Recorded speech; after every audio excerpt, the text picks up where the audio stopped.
नमस्कार, आप देख रहे हैं वीके न्यूज। मैं हूं सुनील राउत। राजनीति कभी कभी देश के लिए कितनी घातक साबित हो सकती है, इसके नमूने कई बार हम देख चुके हैं। सियासतदान राजनीति के लिए देश की सुरक्षा के साथ भी समझौता कर जाते हैं। कभी वे सरकार का विरोध करते करते सेना के शौर्य पर सवाल उठा देते हैं, तो विदेश में भारत की छवि को बदनाम कराते हैं। ये कभी सुप्रीम कोर्ट पर सवाल उठाते हैं, तो कभी चुनाव आयोग को ही बदनाम कर देते हैं। इनके लिए सिर्फ कुर्सी ही सब कुछ है। देश इनकी सूची में उसके बाद आता है। ऐसे नेताओं की लिस्ट लंबी है, लेकिन इनमें से एक नाम ममता बनर्जी का भी है, जो वोट बैंक और कुर्सी के लिए देश की सुरक्षा के साथ भी समझौता करने के लिए तैयार है। हाल के दिनों में ममता बनर्जी CAA यानी कि नागरिकता कानून के खिलाफ सड़कों पर उतरी हुई है और लोगों को खूब भड़का रही है। लेकिन इस भड़काने के खेल में वे जो बोल रही है, वो न सिर्फ उनकी सियासत के लिए बल्कि देश के लिए भी खतरनाक है।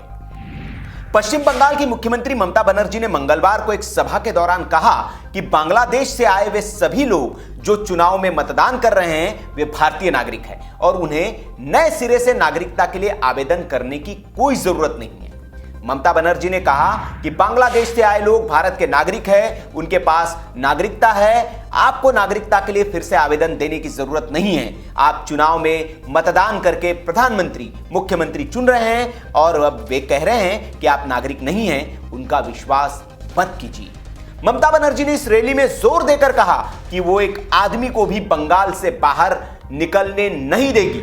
मतलब ममता बनर्जी ने एक तरह से उन घुसपैठियों को जुबानी नागरिकता दे दी जो देश में चोरी छिपे घुसे हैं और गैर कानूनी तरीके से वोटर आईडी और आधार कार्ड बनाकर यहां रह रहे हैं। ममता को इससे कोई मतलब नहीं है कि वह आतंकी है, अपराधी है या फिर देश की सुरक्षा को उनसे खतरा हो सकता है। ममता को मतलब है तो बस उस वोट से जो उसे वे घुसपैठिए करते हैं। लेकिन ममता का भरी रैली में यह ऐलान आने वाले चुनाव में उसे बहुत महंगा पड़ सकता है, क्योंकि बंगाल के लोग ममता के इस ऐलान के बाद समझ गए कि ममता खुलकर घुसपैठियों के समर्थन में आ चुकी है, जो इससे पहले CAA के विरोध के बहाने छिपे तौर पर यानी कि अप्रत्यक्ष तौर पर उनके साथ थी। वैसे भी बीजेपी का राज्य में बढ़ता जनाधार ममता को परेशान कर रहा है और वो बौखला गई है।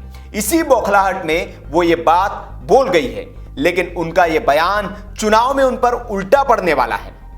शायद उनको इस बात का अंदाजा नहीं होगा। आपको बता दें कि बंगाल के चुनाव में घुसपैठियों का मुद्दा बड़ा रहने वाला है, क्योंकि यहां के कई इलाकों में बांग्लादेश और म्यांमार से आए मुसलमानों ने कब्जा कर रखा है, जिससे बंगाल के लोग काफी परेशान हैं। इसलिए बीजेपी ने राज्य में सत्ता में आने के बाद NRC लागू करने का भी वादा कई रैलियों में किया था। शाह के इस ऐलान के बाद से ही घुसपैठियों के होश उड़े हुए हैं, लेकिन ममता के इस बयान के बाद घुसपैठियों का मनोबल जरूर बढ़ा होगा।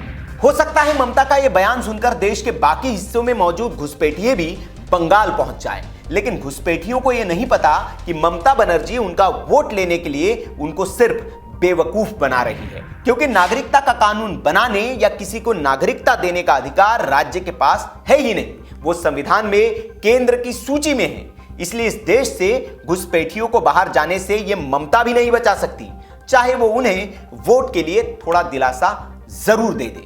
आपको क्या लगता है, क्या ममता बनर्जी चुनाव जीतने के लिए, वोट पाने के लिए देश की सुरक्षा के साथ समझौता कर रही है? और ऐसे लोगों के साथ देश की जनता को, बंगाल की जनता को क्या सुलूक करना चाहिए? कमेंट बॉक्स में आप अपनी राय हमें दे सकते हैं। वीडियो अगर आपको अच्छा लगा हो तो इसे लाइक करें और हाँ, इसे ज्यादा से ज्यादा शेयर जरूर करें, ताकि ममता बनर्जी का चेहरा जो है वो देश की जनता के सामने आ पाए। और ऐसी खबरों के लिए आप हमारे चैनल को सब्सक्राइब भी कर लीजिए। देखते रहिए वीके न्यूज। शुक्रिया।